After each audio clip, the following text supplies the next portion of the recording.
بسم اللہ الرحمن الرحیم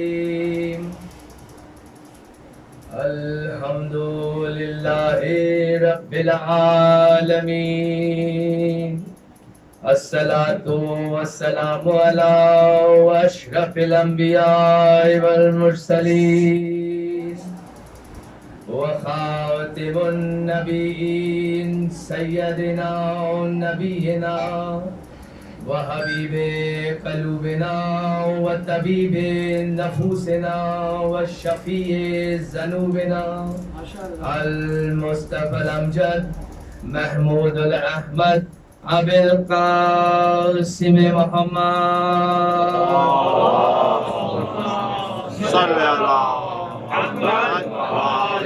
محمد امیر المومنین و امام المتقین مولائے موالی علی ابن ابی طالب اسد اللہ الغالب والد الطیبین الطاہرین المعصومین المظلومین ولعنت اللہ علی اعدائہم اجمعین بسم اللہ الرحمن الرحیم وَلَقَدْ كَرَّمْنَا بَنِي آدَمَ الصَّلَوَاتُ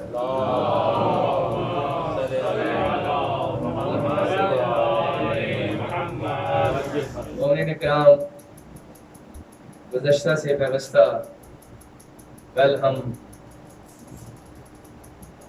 جن باتوں کا یہاں پر تذکرہ کر رہے تھے وہ یہ تھی کہ یہ مجالس عزا باعث عبادت ہیں، باعث برکت ہیں اور باعث ہدایت ہیں۔ ان تینوں میں کوئی بات ایسی نہیں جو عالم اسلام کے کسی مکتبہ فکر میں عمومی سطح پر منفی رجحان کی حامل۔ کسی جگہ پر کوئی ان باتوں کو کہہ نہیں سکتا کہ کوئی محفل ایسی ہو جس میں عبادت کا ذریعہ ہو، جو باعث برکت ہو اور جو ہدایت کے لیے ہو۔ اس کے بارے میں جو تعلیلات تھیں، جو تشریحات تھیں، وہ میں کل بیان کر چکا اور مولانا علی کا وہ قول بھی بیان کر چکا کہ اس کے باوجود لوگ فضائل اور ذکر اہل بیت سے حسد کا مظاہرہ کرتے ہیں، اور وہ حسد کا مظاہرہ بھی کس لیے کرتے ہیں؟ مولانا امیر شام کو خط بھی لکھ کر بتا دیا۔ اور پھر جیسے قرآن میں اللہ تعالیٰ نے جگہ جگہ پر قسمیں کھائی ہیں، اس کی بنیادی وجہ یہ ہے کہ جس شخص کے، جس انسان کے اندر اس کے نفس کی جو کیفیت ہوگی وہ ویسا ہی اس کے بارے میں اگر کسی کے نفس میں پاکیزگی ہے، کسی نے اپنے نفس کا تزکیہ کر رکھا ہے، تو یقیناً اہل بیت سے اس کے خیالات اور اس کے جذبات مثبت ہوں گے۔ لیکن اگر کسی نے اپنے نفس کی گندگی کو ابھار رکھا ہے اور اپنے نفس کو گندگی میں ڈال رکھا ہے، تو یقیناً وہ اہل بیت سے اپنے منفی رجحان کو ظاہر کرے۔ صلوات پڑھے محمد۔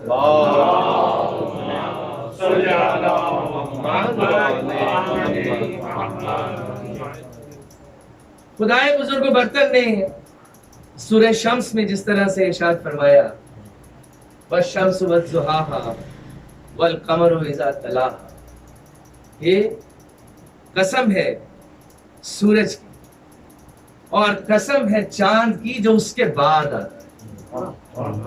خدا کی حکمت یہ ہے کہ وہ جب نور تخلیق کرتا ہے تو دو نوروں کو ایک ساتھ تخلیق کرتا ہے، جیسے دو آنکھیں ہیں، دو نور ہیں۔ اور پھر کہا کہ وَالشَّمْسُ وَالضُّحَاهَا، سورج کی قسم جو آتا ہے اور روشنی بکھیرتا ہے۔ اور اس کے پیچھے پیچھے وہ قمر آ جاتا ہے جو اس کے ساتھ ساتھ روشنی کا منبع ہے. اور پھر آگے چل کر اللہ تعالیٰ قسم کھاتا ہے وَنَفْسٍ وَمَا سَوَّاهَا فَأَلْهَمَاهَا فَجُورَهَا وَتَقْوَاهَا قَدْ أَفْلَحَ مَنْ زَكَّاهَا قَدْ خَابَ مَنْ دَسَّاهَا. نفس کی قسم. مولا نے کہا نا جس نے اپنے نفس کو پہچان لیا گویا اس نے اپنے رب کو پہچان لیا. تو یہ نفس کو پہچاننا ہی کیا ہے؟ نفس کا ادراک ہی خدا تک لے جاتا ہے. تو نفس کی قسم کھائی اللہ تعالیٰ نے کہ نفس کی قسم جسے اس نے درست کی, جس نے وَقَدْ أَفْلَحَ کہ فَأَلْهَمَاهَا فَجُورَهَا وَتَقْوَاهَا کہ یہ نفس ہی ہے جو فسق و فجور کا حامل ہے, کہ جس نے اپنے نفس کو فسق و فجور کی طرف لے گیا وہ تباہ و برباد ہو گیا. قَدْ أَفْلَحَ مَنْ زَكَّاهَا جس نے اس کا تزکیہ کر لیا, اس کی پاکیزگی کر لی تو گویا وہ کامیاب ہو گیا. تو یہی وہ ہے کہ اگر کسی نے اپنے نفس کو قابو میں کر لیا, اگر کسی نے اپنے نفس کو کنٹرول میں کر لیا تو گویا وہی انسان جو ہے وہ برتری کا حامل ہے. شاعر نے کہا نا کہ نہنگو اژدہا ہو شیر نر مارا تو کیا مارا, نہنگو اژدہا ہو شیر نر مارا تو کیا مارا, بڑے موذی کو مارا نفس امارہ کو کر مارا. تو نفس امارہ وہی نفس ہے جو انسان کو برائی کی طرف لے کر, اور یہی وہ نفس ہے کہ جو اندر کی گندگی کو ظاہر کرتا ہے, اور یہی اسی کا کرائٹیریا, اسی کا معیار جو ہے وہ مولا علی کا حب ہے, کہ جس نے حب علی کو ظاہر کیا گویا اس نے اپنے نفس کو پاکیزہ کر لیا, اور جو علی سے بغض رکھتا ہوگا گویا اس نے اپنے نفس کو فسق و فجور کا حامل کر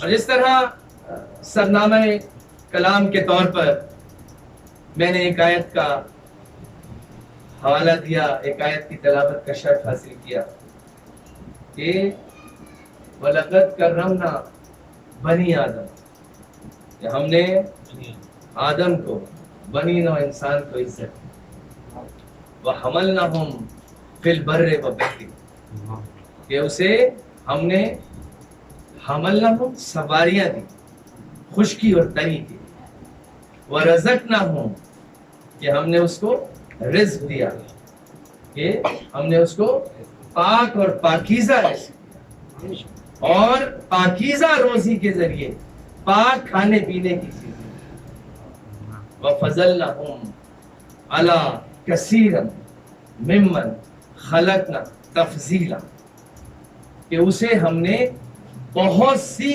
تخلیقات پر فضیلت عطا کی, کہ ہم نے انسان کو بہت سی تخلیقات پر فضیلت عطا کی, سب تخلیقات پر نہیں لیکن کچھ تخلیقات ہم نے انسان کو فضیلت عطا کی. یوم ندعو کل اناس بامامہم کہ ہم اس روز کو یاد کرو جب ہم ہر گروہ کو اس کے امام کے ساتھ پکاریں, اس کے امام کے ساتھ پکاریں. انسان سے بات شروع کی اللہ تعالیٰ نے, اور انسان کی ہدایت کے لیے امام تک پر آ کر اس آیت میں اللہ تعالیٰ نے بات ختم. اور پہلی ہی آیت ہے کہ ہم نے انسان پر کرم کیا, ہم نے انسان کو عزت دی. کیسے عزت دی؟ جیسے سورۃ 3 میں کہا لَقَدْ خَلَقْنَا الْإِنسَانَ فِي أَحْسَنِ تَقْوِيمٍ کہ انسان کو ہم نے اشرف المخلوقات کے درجے پر خلافت عرضی کے درجے پر پیدا کیا, اور پھر اس کے لیے اس کائنات کی تسخیر کو اس کی الٹیمیٹ ڈیسٹنی بنا دی. اس کی آخرکار قسمت یہ ہے کہ انسان کائنات کے ایک ذرے سے لے کر آسمان کی وسعتوں میں موجود بڑے بڑے سیاروں اور ستاروں کا علم حاصل کرے. یہ اس کی اشرفیت کی دلیل ہے جو اللہ تعالیٰ نے اسے اس مقام پر پیدا کیا, اور پھر اس کو یہ مقام عطا کرنے کے بعد اللہ تعالیٰ نے اس کو فضیلتیں کی. 3 فضیلتیں, 3 عطائیں ہیں. ایک یہ کہ ہم نے اسے خشکی اور تری پر سواری ہو. چونکہ اس نے خلافت کے عہدے پر فائز ہونا ہے, اس نے اس کائنات پر حکومت کرنی ہے, اس لیے اس نے اس دنیا میں خشکی اور تری کا سفر کرنا ہے, اس لیے ہم نے اس کو سواریاں دی. لیکن یہ انسان جیسے کہا کہ تخلیقات میں سب سے افضل نہیں ہے, بہت سو سے افضل ہے. اور جو بہت سو سے جو افضل جن سے نہیں ہے ان کا ذکر بھی اللہ تعالیٰ نے قرآن میں کیا کہ وہ لوگ ہیں جو حامل درود ہیں, جو صاحب درود ہیں, جن پر اللہ اور اس کے فرشتے بھی درود بھیجتے ہیں. ان اللہ و ملائکۃ یصلون علی النبی یا ایھا الذین آمنوا صلوا علیہ وسلموا تسلیما.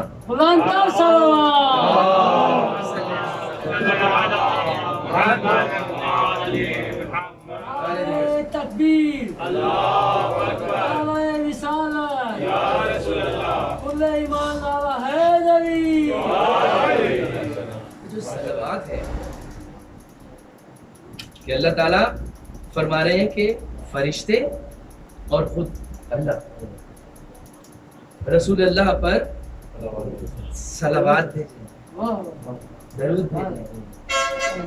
اے ایمان والوں, اگر ایمان لائے ہو تو تم بھی محمد پر درود بھیجو و تسلیمہ, اور ان کے آگے سر تسلیم خم کر, ان کے آگے جھک جاؤ. یہ جو صلوات ہے یا صلات ہے, یہ لفظ صلات اصل میں ہم نماز کے لیے بھی استعمال کرتے ہیں. نماز تو لفظ ویسے ہی فارسی کا لفظ ہے, اور اس عبادت کو کہا جاتا ہے جو آتش پرست ایران میں, قدیم ایران میں آتش پرست معبدوں کے سامنے جو عبادت کیا کرتے تھے, وہ جو عبادت ہے وہ نماز, اور فارسی کا لفظ. عربی میں اصل صلات. صلات کیا ہے؟ دو عربی کی اہم ترین لغات, ایک لسان العرب, وہ بھی مولا کا ماننے والا ابن منظور 14 جلدوں پر مشہور. دوسری العین, عربی کی سب سے مشہور لغت تصور کی جائے, اس میں بہت سے معنی صلات کے لکھے. اس میں ایک معنی ثنا کے بھی, تعریف کے بھی. تو صلات کا ایک معنی جو ہے وہ تعریف بھی ہے کہ اللہ اور اس کے فرشتے محمد و آل محمد کی تعریف کرتے ہیں, ان کی ثنا کرتے ہیں. تو اے ایمان والو, اگر تم ایمان لے کر آئے ہو تو پھر تم بھی محمد و آل محمد کی تعریف کرو. اور یہ مجالس کیا ہے؟ یہ بھی تو محمد و آل محمد کی حمد و ثنا کا مرکز ہے. صلوات پڑھے محمد.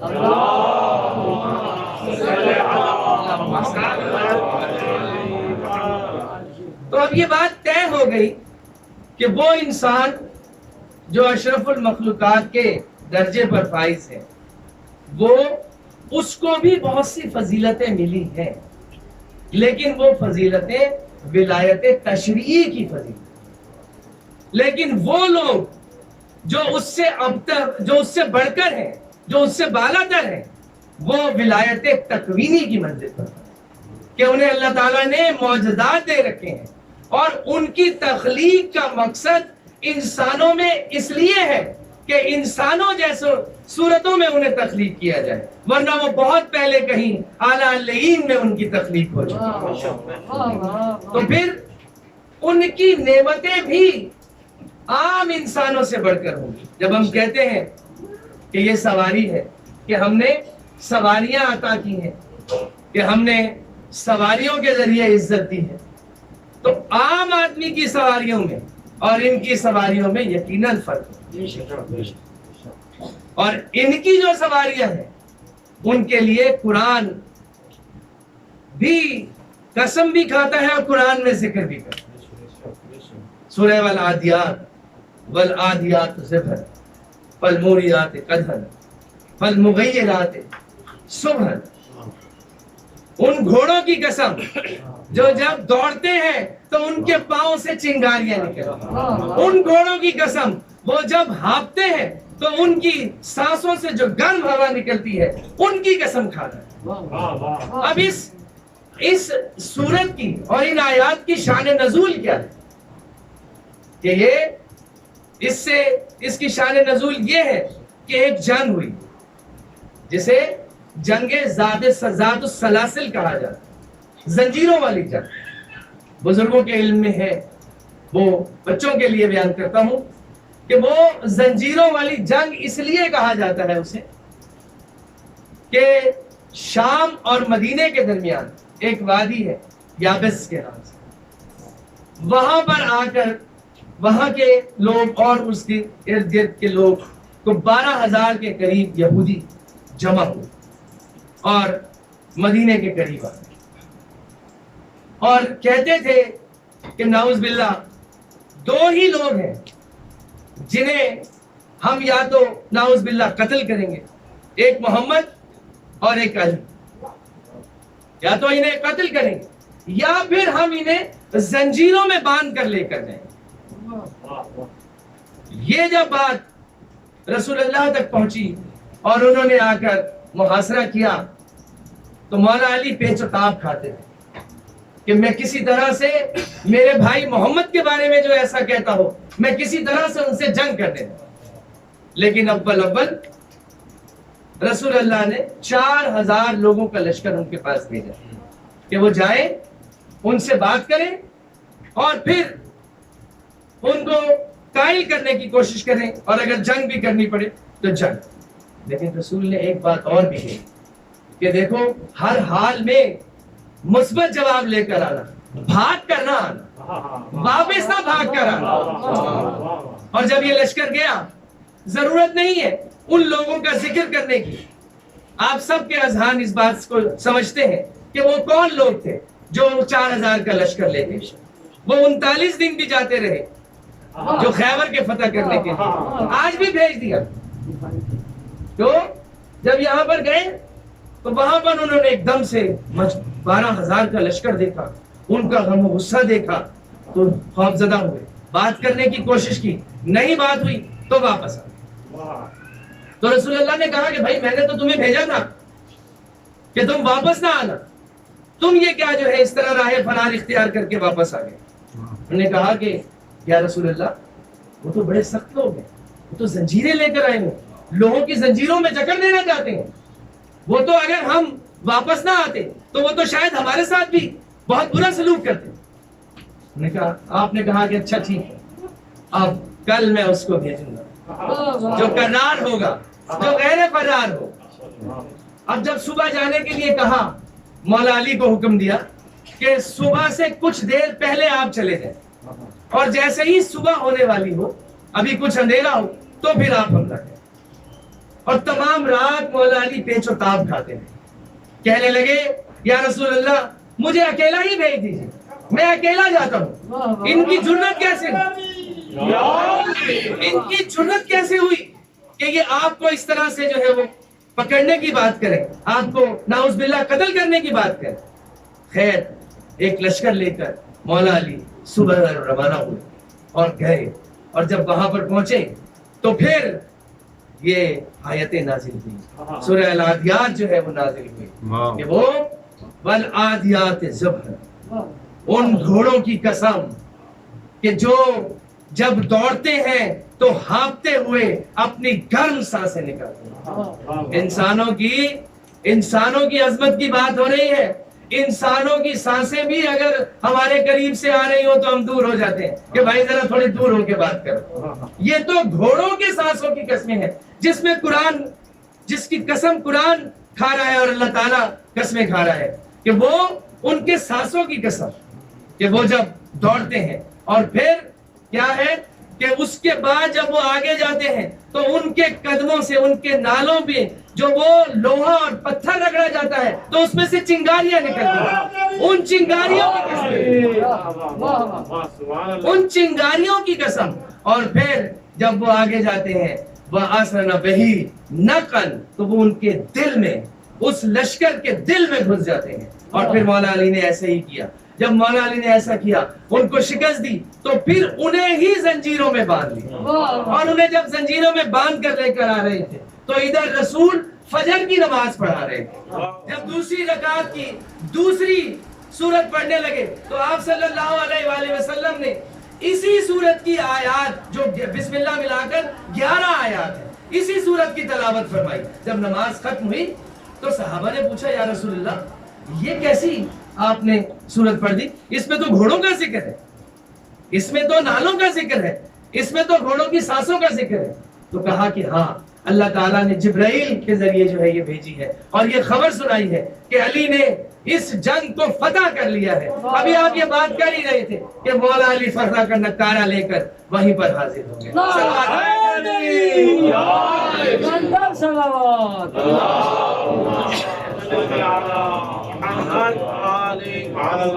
کچھ لوگوں نے کہا کہ بھائی اس جو سورت ہے یہ جو میں نے آیات پڑھی ہیں اس میں انسان میں جو کچھ لوگ ہیں جس کا ذکر کیا ہے کہ بہت سی تخلیقات کے اوپر ہم نے فضیلت دی ہے، ان میں جن تخلیقات جن خلقتوں کا ذکر نہیں کیا وہ فرشتے ہیں جن سے افضل کہا گیا کہ یہ انسان سے افضل ہے.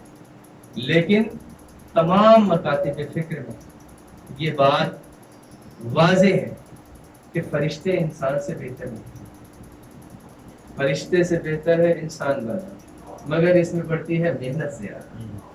کہ فرشتے اور انسان میں فرق کیا ہے کہ فرشتوں کے ہاں غضب اور شہوت نہیں، وہ کچھ برا کرنا بھی چاہے تو نہیں کر سکتے. انسان اور انہیں عقل دے رکھی، ان کی فضیلت یہ ہے کہ عقل موجود ہے، شہوت و غضب نہیں. انسان کی فضیلت یہ ہے کہ اسے عقل بھی دی ہے، نطق بھی دے رکھا ہے اور شہوت و غضب بھی دے رکھا ہے. اب وہ چاہے، اور انہی دو قوتوں یعنی انسان میں بدی کی قوت بھی ہے، شر بھی ہے، اور انسان میں حقانیت بھی ہے اور نیکی بھی موجود ہے. اور ازل سے انہی دو قوتوں کا تضاد اور اس کی کشمکش انسان کے اندر موجود ہے. اور اسی سے ہی انسان کا امتحان بھی لیا جائے. جو اپنے اندر اپنے نفس کو نیکیوں کی طرف زیادہ راغب کر لیتا ہے وہ نیک بن جاتا ہے، اور جو برائیوں کی طرف چلا جاتا ہے وہ برا انسان تصور. صلوات پڑھے محمد.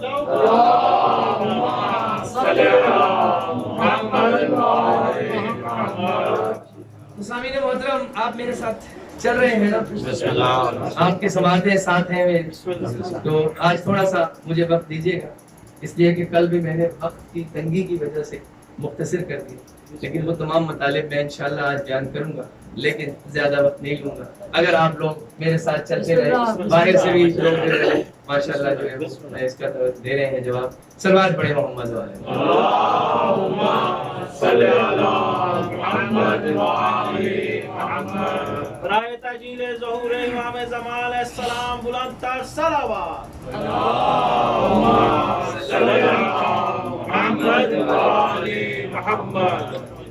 اور پھر دوسری کہ ہم نے پاک رزق دیا، پاک کھانے دیے اور فضیلتیں عطا کہ اب فضل ایک چیز ہے، فضل ایک چیز ہے کرم. کرمنا فضلنا، دونوں لفظ قرآن نے استعمال کیے، انسان کے لیے استعمال کیے. فرق کیا ہے دونوں؟ کرم اور فضل میں فرق. کرمنا عام طور پر دنیاوی نعمتوں کے لیے، اور فضل عام طور پر روحانی نعمتوں کے لیے.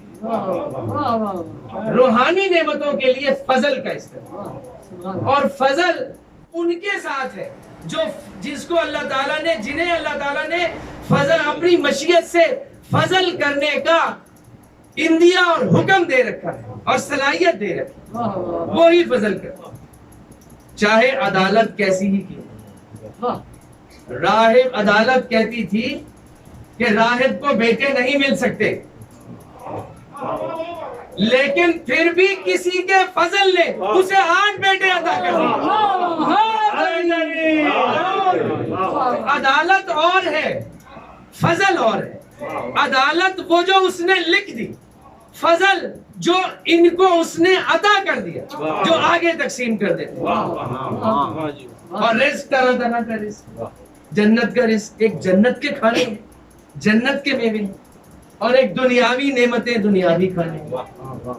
کہ یہاں کا مسلمان جب سورہ رحمان پڑھتا ہے تو حیران و ششدر رہ جاتا ہے.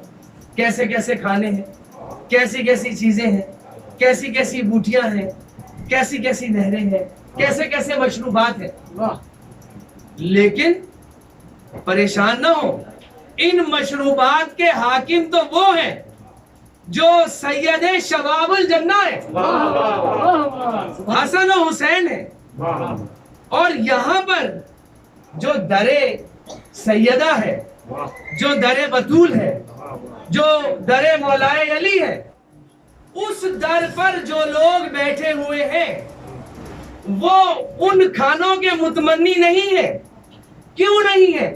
اس لیے کہ اس در پر جو کھانے ہوتے ہیں, جو نعمتیں ہوتی ہیں, فرشتے آ کر وہ مانگتے ہیں.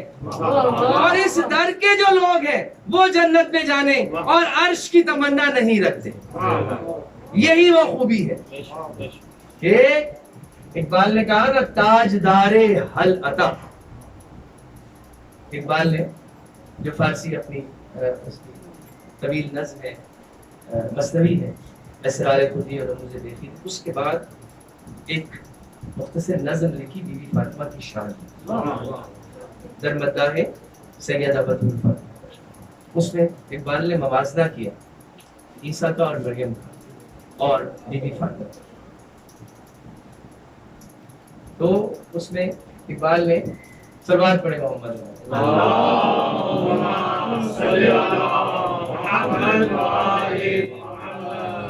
اس میں اقبال نے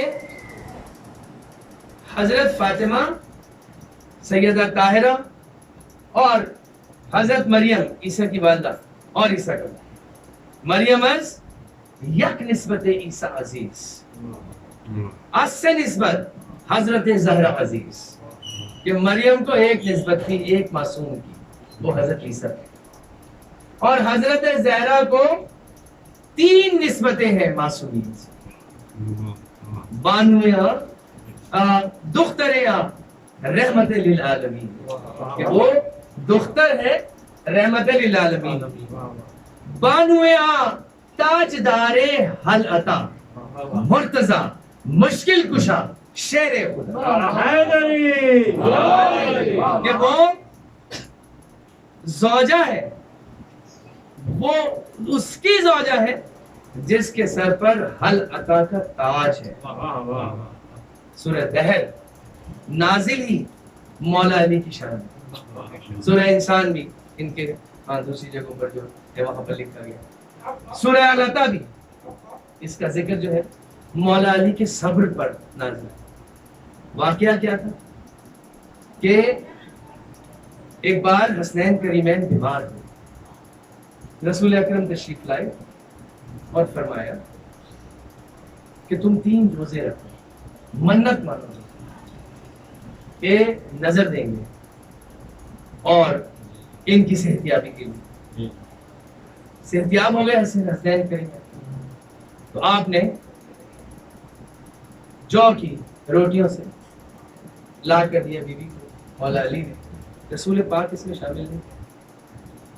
5 روٹیاں روز پکاتے, ایک امام حسن, ایک امام حسین, ایک مولا علی کے, ایک بیوی سیدہ طاہرہ اور ایک فضہ کی جو ان کی کنیز. اب میں آپ کو بتاتا ہوں کہ فضل کیا ہے اور کنیزوں کو کیا ملتا ہے. کہ وہ جو آسمان کے فرشتے ہیں وہ خواہش کرتے ہیں کہ ان کے گھر کا کھانا ملے, اور ان کے گھر کا کھانا لے کر, درزی کپڑے لے کر آتا ہے, انواع و اقسام کے کھانے ہیں. یہاں پر جو بیٹھنے والے ہیں وہ اس عرش کی تمنا نہیں کرتے. کبھی کسی حدیث کسی روایت میں دکھائیے سلمان فارسی نے کہا ہو کہ مجھے جنت کی تمنا ہے, کبھی مقداد نے کہا ہو, کبھی ابو ذر غفاری نے کہا ہو, کبھی عمار یاسر نے کہا ہو. یہ وہ 4 یار ہیں اصل میں رسول کے. پتہ نہیں ہم کن کو 4 یار کہتے ہیں, اصل میں رسول کے 4 یار یہ ہیں, ابو ذر غفاری, سلمان فارسی, مقداد اور عمار یاسر, جنہوں نے وہ جب مباہلہ ہوا اور اس کے بعد پھر جب وہ غدیر خم کا واقعہ ہوا تو یہی سب سے زیادہ رمضان ہے. تو کہنے کا مطلب یہ ہے کہ آپ نے روزانہ 5 روٹیاں روزہ افطار کرنے کے لیے تھی، 2 حسنین کریمین کی، ایک بی بی فاطمہ کی، ایک مولا علی کی، اور 5ویں روٹی جو ہے وہ فضا کے لیے۔ جیسے ہی روزہ افطار کرنے کا وقت ہوا، باہر سے صدا آئی کہ میں مسکین ہوں، مجھے کھانا دیں۔ 4 روٹیاں بولی اور 5ویں روٹی اپنی ملفوف کر کے فضا نے اسے، اور وہ جنت میں چلا گیا، عرش پر چلا گیا وہ کھانا۔ دوسرے دن بھی ایسا ہی ہوا کہ ایک باہر آئے، اس نے کہا میں قیدی ہوں، مجھے کھانا دیں، وہ دے دی۔ تیسرے نے کہا کہ میں یتیم ہوں، تیسرے دن بھی یہی ہوا۔ آپ ہر روز کیا کرتے ہیں کہ 5 افراد کہ پانی سے اور نمک سے روزہ کھولیں اور پھر بھوکے پیٹ سوتے ہیں، اور پھر اس طرح جب تیسرے روز بھی یہی ہوا اور ایک دروازے پہ دستک ہوئی اور ایک نے کہا کہ میں یتیم ہوں، میں مسکین ہوں، اور ایک نے کہا قیدی ہوں، تو وہ بھی اس دن بھی فضا نے 5 روٹی۔ اور پھر اس کے بعد کیا ہوا کہ نکاحت کا یہ عالم تھا کہ رسول پاک آئے اور پھر انہیں مسجد میں لے کر گئے، اور پھر مسجد میں جب لے کے گئے تو یہ سورہ نازل ہوئی جس میں مولا علی کے صبر کے امتحان کی داد دی گئی، اور ساتھ میں یہ بشارت دی گئی کہ ان 5 کے لیے اللہ تعالیٰ نے جنت میں محل تعمیر کر دیا۔ تو یہ ان کا فضل ہے کہ یہ 4 تو معصوم تھے، لیکن ان کے فضل سے جو 5ویں خادمہ تھی، جو کنیز تھی، اسے بھی جنت میں گھر مل گیا۔ تو یہ ان کے فضل و کرم سے، تو یہ فضل جو ہے، اگر فضل نہ ہو تو پھر شاید جنت کا کوئی بھی حقدار نہ ہو۔ انبیاء نے کہا کہ عدالت اگر لگا دی جائے تو پھر اس عدالت کے معیار پہ تو کوئی پورا نہیں۔ لا الہ الا اللہ محمد رسول اللہ، یہ عدالت ہے، یہ عدل ہے، اور علی ولی اللہ کہہ دینا جو ہے یہ فضل ہے، یہ حقیقت میں فضل ہے۔ سماعت پڑھے محمد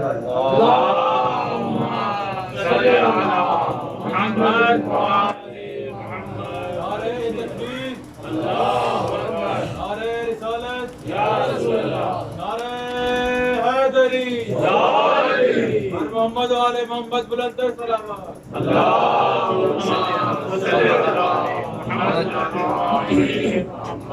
تو یہ ان کا فضل ہے۔ ایک شخص آئے کہ ان کے فضل کی وجہ سے ہی ان کا تصرف غیب پر ایک عالم غیب ہے، ایک غیب کا نظرات ہے، غیب کو دیکھا جاتا، غیب کا تصور کیا، ایک خلقت غیب ہے، یہ غیب کو خلق کرنے والے ہیں۔ کس وجہ سے؟ اسی فضل کی وجہ سے جس کا ذکر قرآن میں ان کے حوالے سے کیا کہ مولا امام حسن نے اس عورت کو کہا تھا نا جو دربار میں، اس مرد کو کہا کہ تو اے عورت، تو ان مردوں کے مجمع میں، نامحرم کے مجمع میں کیسے آ گئی؟ اور وہ نامحرم جو ہے وہ عورت بن کر وہاں سے۔ مولا نے کہا تھا نا کہ جنازہ مردہ کا لے آئے ہو، کہتے ہو تو اس کا جنازہ پڑھا دوں، 3 دفعہ کہا اور پھر وہ مردہ اٹھا ہی نہیں۔ یہ ہے غیب پر تصرف۔ مولا امام حسن علیہ السلام تشریف لے جا رہے ہیں گھوڑے پر، باہر دور ایک گلی کے موڑ پر ایک فقیر بیٹھا ہوا ہے، ایک اپاہج بیٹھا ہوا ہے، دل میں خیال کرتا ہے کاش میری ٹانگیں ہوتی اور میرے ہاتھ کام کرنے کے قابل ہوتے، تو میں جیسے ہی یہ سبط حسن میرے پاس سے گزرتے، سبط نبی میرے پاس سے گزرتے، تو میں ان کی زیارت کرتا، ان کے قدم چومتا، قدم بوسی کرتا۔ آپ جب قریب پہنچے تو آپ نے اپنی لاٹھی، اپنی جو چھڑی تھی یوں پھینکی اور کہا کہ یہ اٹھا کر مجھے دو۔ اس شخص نے وہ چھڑی اٹھائی اور فوراً اس کے وہ تمام جو بیماریاں تھی وہ ختم ہو گئی اور آپ کے قدم بوسی کے۔ یہ ہے وہ غیب پر تصرف، یہ ہے یہ فضل ان کا۔ ایک شخص امام چوتھے امام زین العابدین علیہ السلام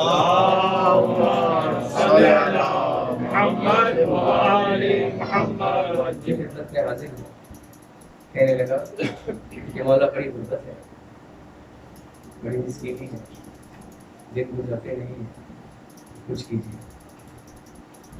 آپ نے کہا کہ مرضی معبود کی ہے، عدالت کی ہے. کہنے لگا نہیں مولا آپ کے پاس ہے، آپ حجت خدا ہیں. آپ نے فرمایا اچھا ایسا کرو، یہ پانی کا ظرف اٹھاؤ اور مجھے وضو کرا. آپ وضو کرتے جاتے تھے. جب وضو کرا دیا تو مولا نے کہا کہ وہ شخص مڑ کر جانے لگا. تو مولا نے کہا کہ کہاں جاتے ہو؟ اس نے کہا مولا بس اب میں چلتا ہوں، آپ کو وضو کرا دیا. کہنے لگے نہیں وہ پانی تو دیکھو، اس میں تمہارے لیے اللہ تعالیٰ نے کیا عطا کیا. اور اس نے جب دیکھا اس میں تو قیمتی پتھروں سے وہ ظرف جو ہے وہ بھرا ہوا. یہ ہے وہ فضل جس کا ذکر بار بار کیا گیا. ایک شخص محب علی تھا، خلافت کا زمانہ تھا، مولا علی. وہ آیا مولا علی کے پاس، کہنے لگا مولا مجھ سے غلطیاں ہوئی اور میں گناہ کا مرتکب ہوا. آپ نے فرمایا کیا کیا ہے؟ اس نے کہا مولا مجھے معاف فرمائیے، میں نے چوری کی. تو آپ نے کہا اچھا عدل تو یہ ہے کہ تمہاری انگلیاں کاٹ دیجیے. اس نے کہا مولا میں تو آپ کی خدمت میں حاضر ہو گیا ہوں، آپ جو چاہے سزا دیں، جیسے چاہے بخش دیں. مولا نے کہا نہیں، عدل یہی ہے کہ ہمارے پاس سے تم جو ہے وہ عدل کے بغیر کچھ نہیں پاؤ. بلایا اور ایک جلاد کو اور اس کی انگلیاں قلم کی. اس نے وہ انگلیاں پکڑی اور ابھی بھی رطب اللسان، ابھی بھی مولا کی تعریفیں کر رہا ہے. تو مولا آپ نے جو کچھ مجھے دیا وہ میرے لیے بہتر ہے، اس لیے کہ آپ کی ہستی تو وہ ہے جو یوسف کو حسن بخشنے والی. میرے لیے بھی آپ نے جو کچھ کیا مجھے وہ منظور ہے.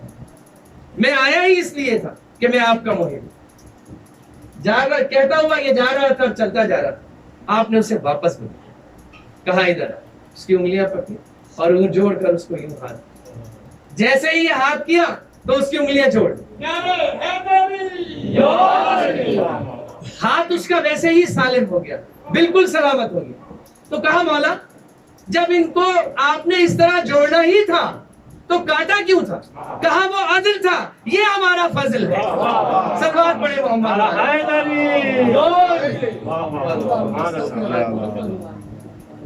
یہ وہ فضل ہے. اور جیسے میں نے کہا کہ انہیں بھیجا ہی اس لیے گیا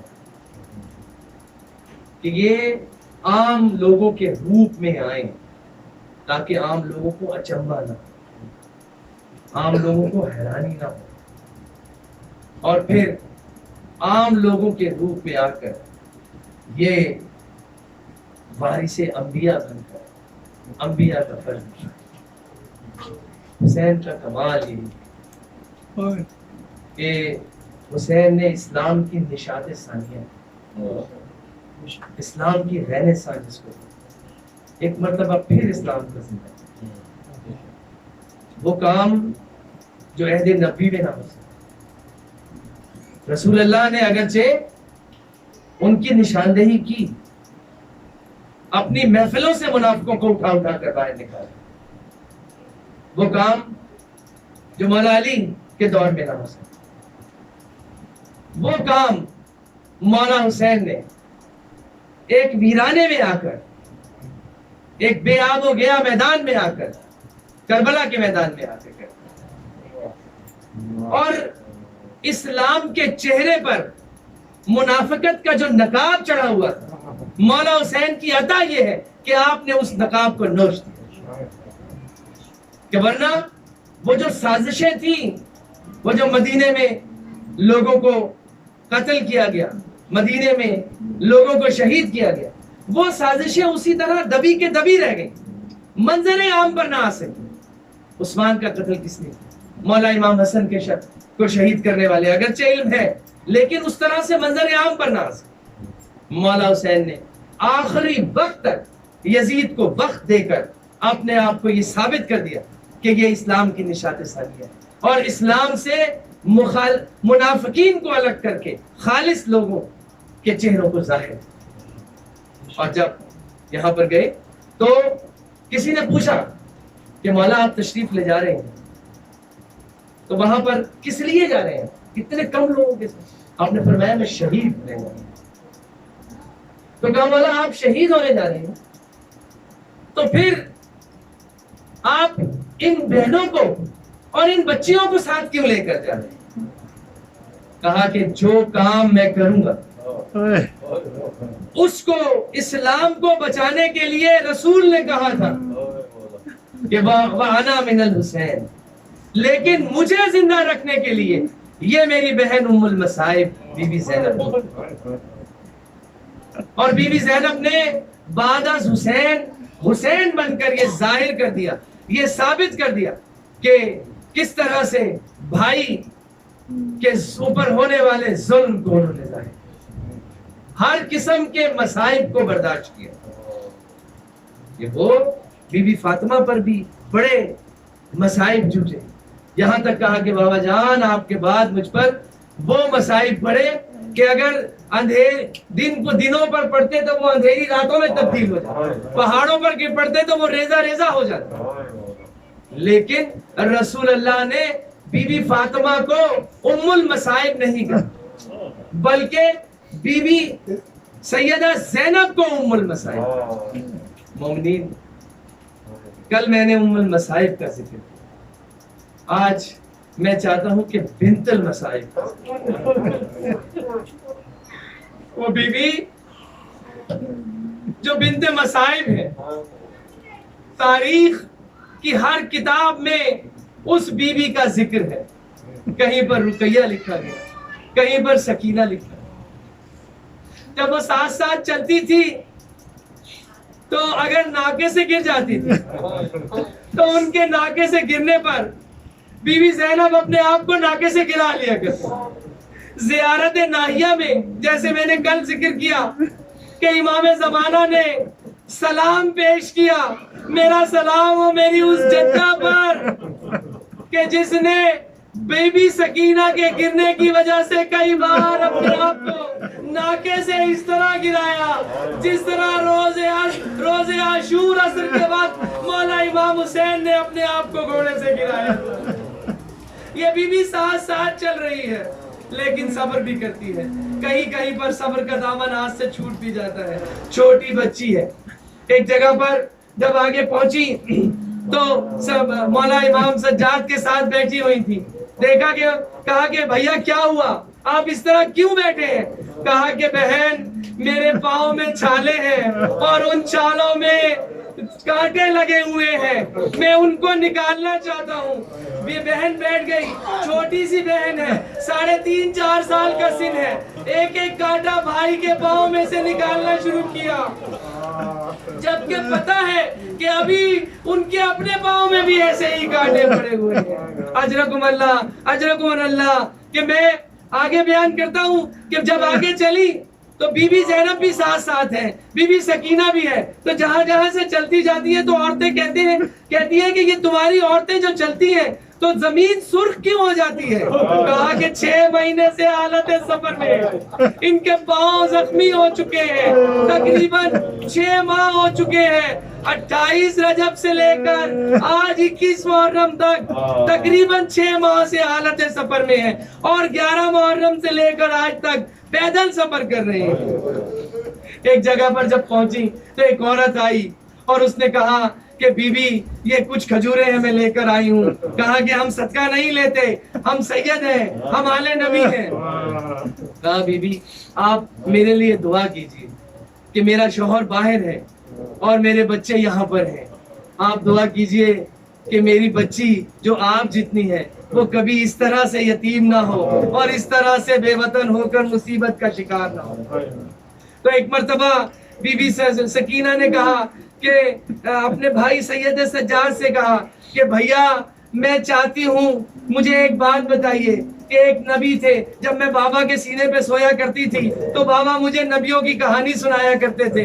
تو ایک نبی تھے، ان کا نام حضرت صالح تھا. انہیں اللہ تعالیٰ نے معجزے کے طور پر ایک اونٹنی دی تھی اور اس اونٹنی کی ایک بچی تھی. جب اس اونٹنی کے پاؤں کاٹ دیے گئے تو وہ بچی جو ہے پہاڑ پر چلی گئی اور اس نے جا کر جو ہے وہ بد دعا دی اپنی قوم کو جس سے اس کی قوم پر عذاب نازل ہوا. کہا بھیا کیا میری حیثیت میرا مرتبہ اس اونٹنی کی بچی سے بھی کم تر ہے؟ آپ نے کہا نہیں ایسا نہیں ہے. تو میں چاہتی ہوں کہ میں بھی بد دعا کروں کہ اس قوم پر عذاب نازل ہو. کہا سکینہ ایک بار بابا کے چہرے کو دیکھ لو, ان کی آنکھوں سے آنسو جاری ہے. نوک نیزہ پر وہ تمہیں منع کرتے ہیں کہ وہ سالے کی قوم تھی, اس پر عذاب نازل ہوا, آپ کی امت پر عذاب نازل نہیں ہوگا. ایک آیت اللہ دمشق میں رہتے تھے, آیت اللہ ابراہیم دمشقی, بہت بڑے عالم تھے, بہت بڑے عالم تھے وہ, کہ بہت سے مقتل کی کتابوں میں اس واقعے کا ذکر ہے کہ وہ ان کی 3 بیٹیاں. ایک بار ان کی ایک بیٹی کو خواب میں پتہ لگا کہ بی بی سکینہ آئی اور کہا کہ اپنے بابا سے کہو میری قبر میں پانی آ گیا, میری قبر جو ہے منہدم ہونے والی. انہوں نے اپنے والد کو بتایا, انہوں نے درس گزر کیا بچی کا خواب. کچھ دن کے بعد ان کے اپنے خواب میں بھی دیا, کہا کہ تمہیں بیٹی نے بتایا نہیں کہ ہماری قبر میں پانی آ گیا؟ اے عالم, اے بزرگ, ہماری قبر کو تعمیر کراؤ. انہوں نے جب قبر کو گئے تو واقعی کھودنا شروع کیا, تو کچھ دیر کے بعد جو مزدور تھے انہوں نے کہا کہ کفن نظر آنے لگا ہے. ایک دم آیت اللہ نے کہا کہ دور ہو جاؤ, سب لوگ دور ہو جاؤ, یہ سید زادی ہے, کوئی اس کو دیکھ نہیں سکتا. اور جب دیکھا کہ اہل سنت نے جیسے لکھا کہ بی بی کو کفن دیا گیا تھا اور ایک یزید نے غسالہ بھیجی تھی جس سے انہیں ایسا کچھ نہیں تھا, جب بی بی کے اس لاشے کو باہر نکالا گیا تو وہ ایک کپڑے میں لپٹی ہوئی لاش تھی. اسی طرح سے کانوں سے خون بہ رہا تھا, اسی طرح سے گالوں پر نیل پڑے ہوئے تھے, ہاتھوں میں رسیوں کے نشان تھے. اور جب وہ چل رہی تھی, بی بی جب چلتی تھی تو انہیں ایسے زندانوں میں ٹھہرایا جاتا تھا کہ کبھی تو اندھیرا ہوا کرتا تھا بالکل, کبھی آسمان صاف ہوا کرتا تھا, چھت نہیں ہوتی تھی, تو وہ کبھی کبھی سوال کیا کرتی تھی. ایک بار ایسا ہوا کہ بے سید سجاد سے کہا کہ بھیا ذرا مجھے بتائیے کہ یہ جو پرندے اڑ رہے ہوتے ہیں یہ پرندے کہاں سے آتے ہیں؟ کہا کہ بی بی یہ پرندے صبح کو اپنے گھروں سے نکل کر آتے ہیں اور پھر جب شام ہوئی تو وہی پرندے دوبارہ دکھائی دیے. کہا کہ بھیا اب یہ پرندے کدھر جا رہے ہیں؟ کہا کہ بی بی یہ پرندے اب اپنے گھروں کو جا رہے ہیں. کہنے لگی بھیا کیا ہماری بھی ایسی قسمت نہیں ہے؟ کیا ہم بھی کبھی اپنے وطن جا سکیں گے؟ کیا کبھی ہم بھی اپنے وطن واپس جا سکیں گے؟ اللہ لعنت اللہ قوم آدمی حسین.